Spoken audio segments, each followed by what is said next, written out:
Good morning, Salina First, and happy Mother's Day to all of our moms out there. I wish we were able to be in kind of corporate worship this morning and celebrate the moms. We've had a wonderful tradition of giving away some handmade jewelry to the moms on Mother's Day, and it is always fun to celebrate those women in our life that mean so much. From our mothers to, I know for me, my wife, and to my brothers who are married, their wives that they get to see raise their children. And I know I speak for many men when I say we are blessed to have you ladies in our life. So thank you, and I hope you are able to enjoy Mother's Day today. But I have some wonderful news to share.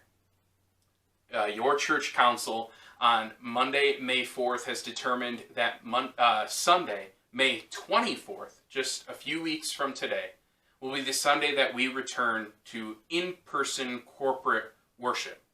Now, that's going to bring up a lot of questions, and rather than drag out this sermon video, there's going to be another video that we post this evening, and will be available, of course, to view all sorts of, into the future, that is going to detail what it will look like when we come back on May 24th, because, of course, we just can't show back up and pretend it was business as usual as much as I would like that. So we're going to have some social distancing measures. We're going to we're going to go from one service to two services, and so I want to explain that in detail outside of this sermon video, so we will do that in another video that will be coming out tonight.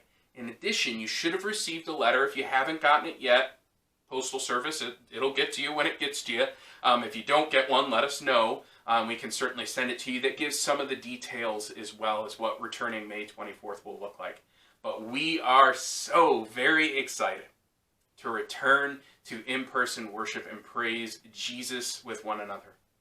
The governor has talked about restaurants opening up the week before, and hair salons and retail coming back, and so we just felt like it is time. It is time for the church to come back together and worship, and we'll do so as smartly and as wisely as we possibly can. And again, we'll have more information on that in that other video as well as in the letter. I want to say thank you again for all of you who have given to the Emergency Relief Fund for our missionaries overseas who are unfortunately in this moment feeling the effects of a global economic downturn more than others. Many of them are living hand-to-mouth in societies where they're day laborers, so if there is no work, they do not eat that day. I'll be announcing those numbers next week of what we were able to collect total and what we're sending off to our national office, so I will give you an update on that. But as for today, let us rejoice, let us celebrate Mother's Day, let us sing a song of worship, and let us get into God's Word together, looking at Luke chapter 15.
Testament that I've studied many times, and I seem to get something different out of it every single time I study it.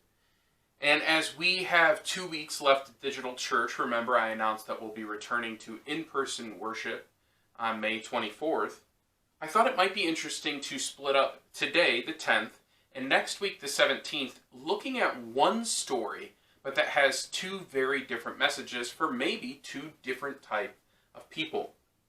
The parable I'm talking about is often referred to as the prodigal son. But the truth is, there's a message for both sons as the story contains two brothers.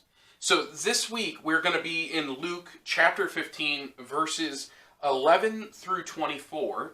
And then next week we're going to be in Luke chapter 15 verses 25 through 32. But this week we're just going to focus on the first son, the youngest son, and see what God has for us in his word this morning. So from Luke chapter 15 verses 11 through 24, I'm going to kind of step off to the side so I can read it, and we'll scroll through the verses on the screen. The Word of God says this: Jesus continued, "There was a man with 2 sons. The younger one said to his father, 'Father, give me my share of the estate.' So the father divided up his property between them. Not long after that, the younger son got together all he had and set off for a distant country, and there he squandered his wealth in wild living. After he had spent everything, there was a severe famine in the whole country, and he began to be in need.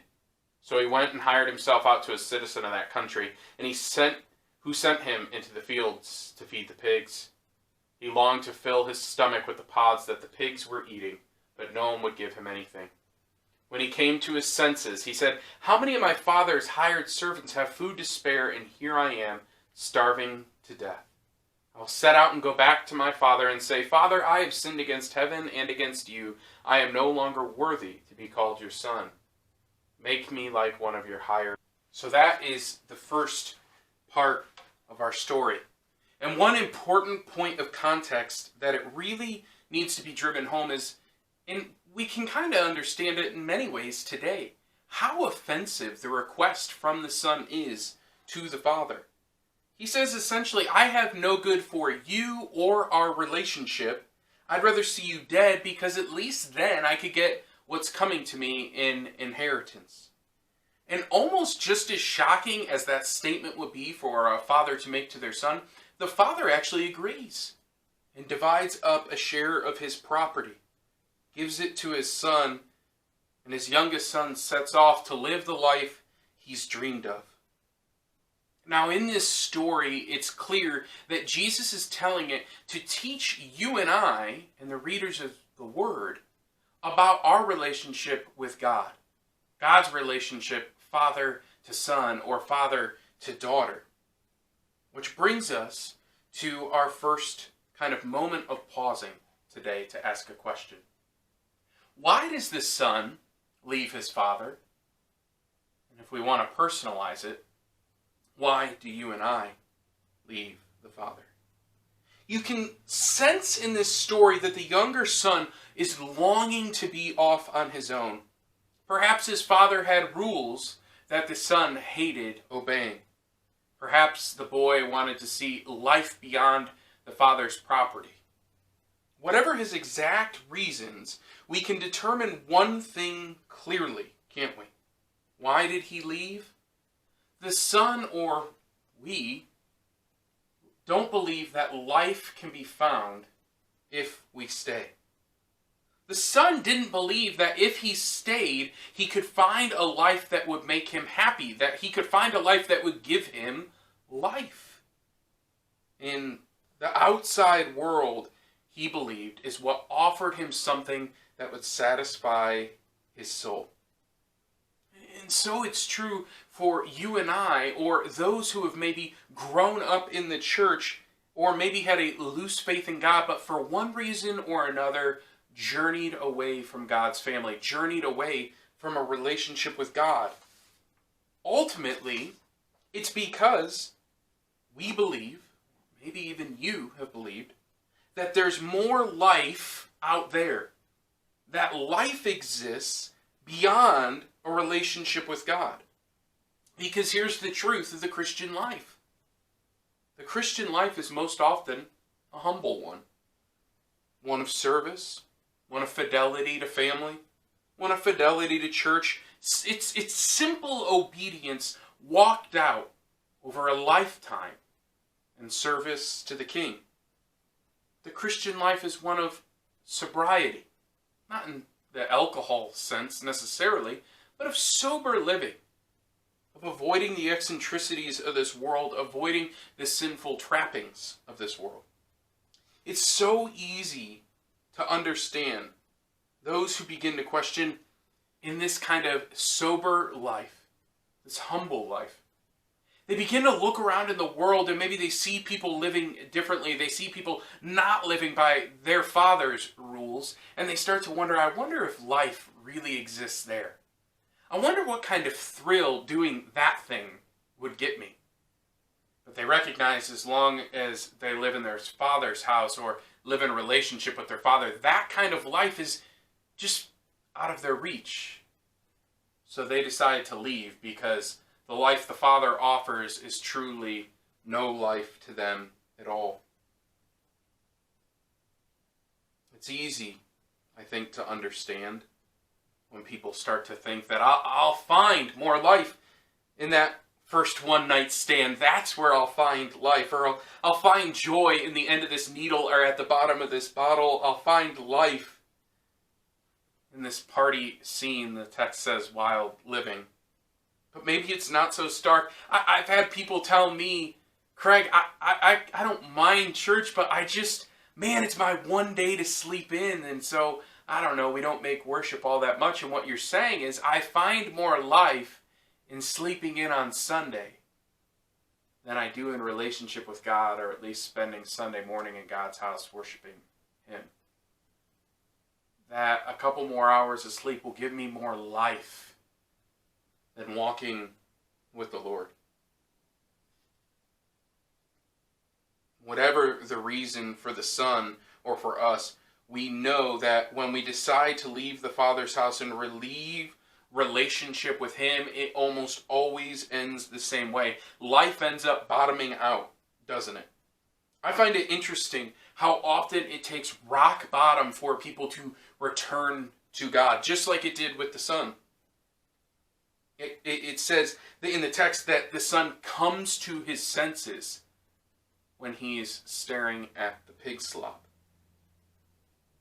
You rarely see people come back into church and say, my marriage is doing great, I'm crushing it as a parent, or I'm crushing it in the business world. I left the house of God a long time ago, and I've been killing it out in society, but I just decided to come back.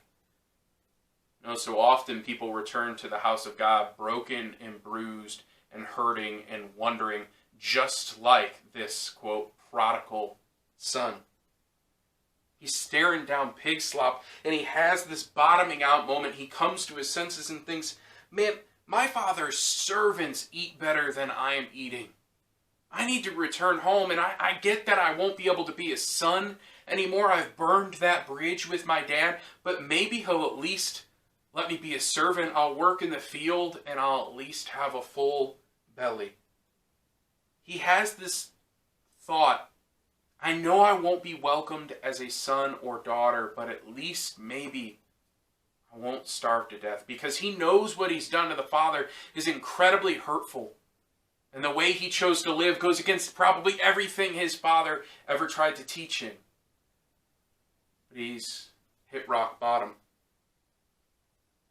Let's pause for a second. Does this section hit home with you?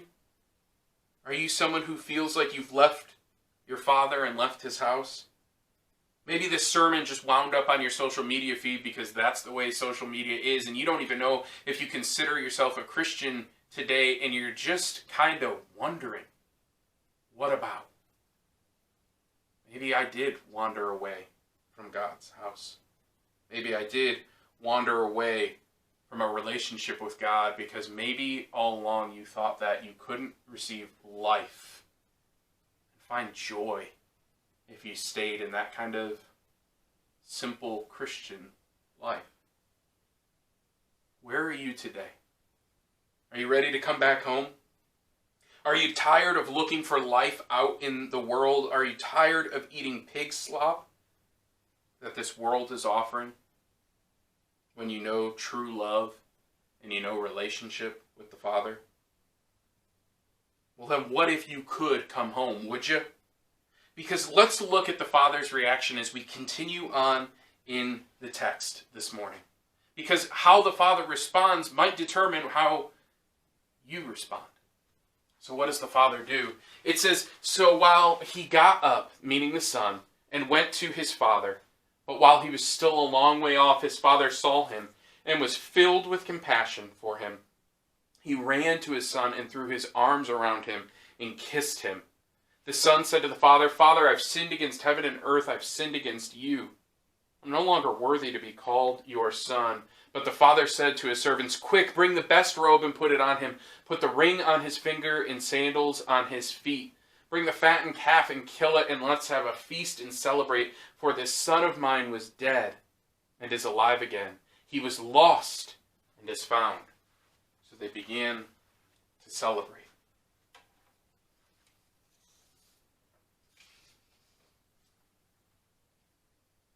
Not only does the Son not get treated like a servant, not only does the Son not get a lecture from his Father, no, the Father is overjoyed and sees him far off and accepts him back as a son immediately. That thing of put the ring on him, that's a family ring that recognizes him back as a son. By putting that ring on him, the Father says, you are my son. You are still a part of this family. You have returned. The Father is overjoyed and says this is cause for celebration because my lost and dead son is now found and alive again. Do you see what the motivation for the Father was towards his Son this entire time? Why he divided up his estate and let his Son go off and go, and why he accepted him back? Perhaps the most simple of Christian answers, isn't it? Love. Love was the Father's motivation for letting his Son go, and love was the motivation for receiving his Son back home, even though he made awful choices. Love is the reason the Father kept an eye to the lane, hoping his Son would return home someday. Love. Jesus is trying to teach us in this parable about the relationship of the Father and his people. He loves us enough that he doesn't force us to be in relationship with him. God would have the power to make people puppets. Surely that's by nature of being God. But love can only come when someone chooses to love the other person. See, love isn't a feeling, it's an action, it's a choice. To be there in relationship in good and bad, in boring and in exciting. And so when the Son says, I want to set off, out of love, he lets him go. And when the Son returns home, out of love, he accepts him back in. You know, it's easy to think, boy, he should have at least gotten a little bit of a talking to. Like, Son, I told you. But buried in this story is the Son's recognition of what he did. He repents. He says, I looked for life outside of there. I've sinned against heaven, and I've sinned against you.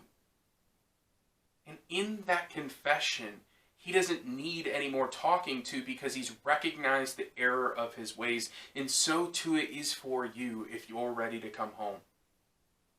I think sometimes people come into a physical building that we call the church, and they come in for a worship gathering, maybe after a long time of being away, and they kind of worry, am I going to get a tongue lashing from God? Am I going to get judged? And the truth is, when you come to God and say, I am a sinner and I need to come home, he's ready to accept you back into his family.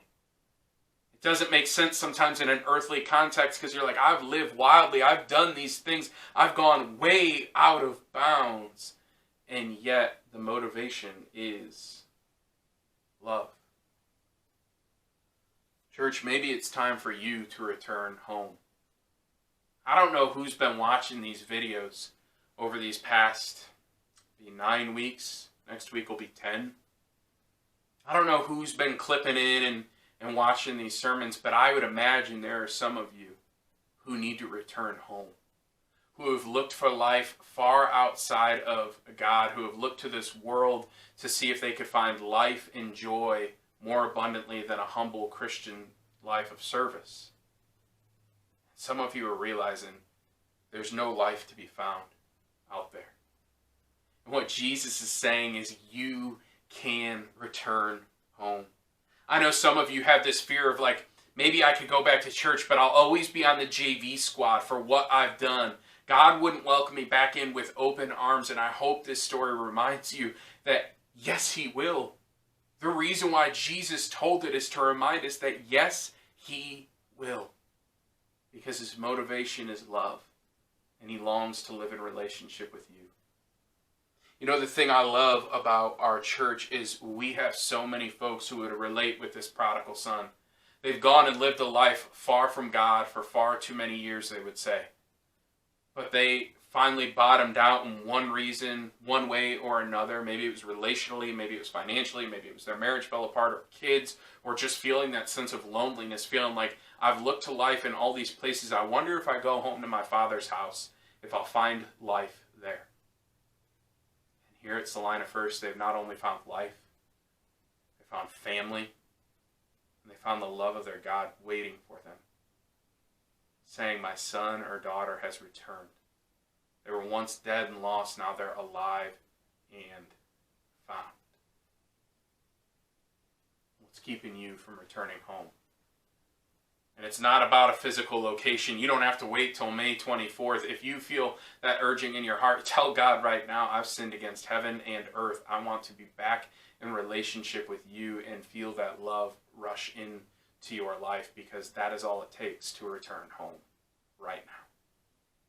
And then maybe you choose to join us if you're comfortable or not in that high-risk category on May 24th to worship with the family of God.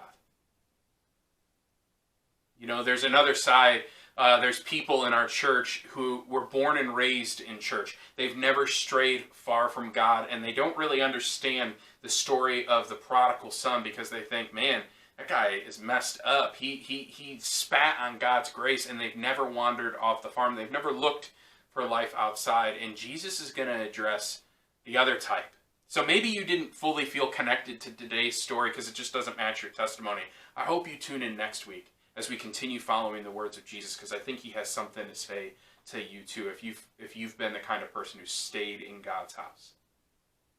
But for this week, I just wanted to make sure you knew, no matter how far off you've wandered, no matter how wild of life you've lived, no matter where you've looked to gain life from, God is looking to welcome you home, because he is only motivated by love. Would you pray with me? Father God, I pray for my friends that are watching this out there in the wild world of the internet, and I don't know who they are. Maybe I'll never see their face. But I just pray that you would speak to their heart and they'd return to you. And God, maybe those who call Salina First home, but they know they've wandered, maybe just even in this time of the coronavirus, Lord, they've just kind of wandered away from you. I pray that they would come home. Lord, it is in our nature as sinful people to sometimes wander away from your house. And so I just pray they would hear and see you now, Lord. And that they would feel the call of your love to come home. I pray this in Jesus' name.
can hide.